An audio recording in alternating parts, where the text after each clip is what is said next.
Affaire des 46 mercenaires ivoiriens inculpés au Mali. Le long téléphone d'Alassane Ouattara s'est plutôt rabougri. Chers auditeurs, il est lointain le temps où les suiveurs d'Alassane Ouattara clabaudaient sur la puissance de son téléphone et de son carnet d'adresses à l'étendue infinie. Rappelez-vous de ces slogans impies de Ado Pissansi à Manidé. L'homme était considéré comme un érudit de la finance, un exégète de la diplomatie. L'homme qui, en un seul coup de fil, réglait tous les problèmes sur la planète Terre. C'est feu Ahmed Bakayoko qui nous édifiait sur les pouvoirs incommensurables de l'homme. Que de bobards ou de fadaises ne racontait-on pas pour son compte? Plus on racontait des idioties, plus on était adulé par l'imposteur aux anges. Voilà un florilège des imbécilités raconté par le cercle restreint de Gaspard Dieudonné Ouattara, alias le chameau. Il était presque déifié par des sbires et lui-même s'est laissé à croire aux lubies que ses ouailles inventaient pour le louanger et le flatter. Le dictateur des lagunes, à force d'écraser ses opposants, a fini par croire qu'il était invincible, invulnérable et béni des dieux. Dans la sous-région, il n'avait d'égal parmi ses pairs que lui-même jugeait et traitait d'idiot et de sot. N'était-il pas le seul à avoir un PhD en économie? N'était-il pas le seul noir à n'avoir jamais été directeur général adjoint du Fonds monétaire international, FMI? L'homme ne se sentait plus homme.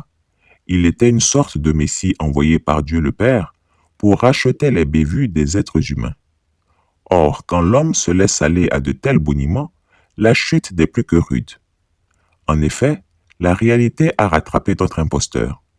Après l'épisode du troisième mandat illégal et illégitime, son aura s'est flétrie. Il a commencé à sombrer après les morts successives de ses principaux lieutenants. Un adage Djoula dit: si vous voyez un vieillard en train de se battre sur tous les fronts, de fournir beaucoup d'efforts, comprenez que c'est parce qu'il n'y a pas d'homme capable à sa disposition. Cet adage-là se vérifie chaque jour qui passe. Alors que tous les chamoutons avaient clamé que les 46 mercenaires seraient libérés sans délai, grâce à l'efficacité du long téléphone de leur chameau national, et ils avaient commencé à festoyer une libération qui n'était que chimérique, la réalité est que le téléphone rabougri de leur mentor n'a rien pu faire pour le grand malheur des 46 mercenaires et leurs familles. On dirait qu'il n'y a plus d'unité dans le téléphone présidentiel de Côte d'Ivoire, ou bien il n'y a plus de réseau à la présidence ivoirienne. Voilà que le téléphone d'Alassane Ouattara ne peut pas joindre Bamako pour libérer les 46 soldats inculpés au Mali depuis maintenant plus de 3 mois. Et d'après une source bien introduite au palais de la justice malienne, les 46 mercenaires seront bel et bien jugés par un tribunal de Bamako.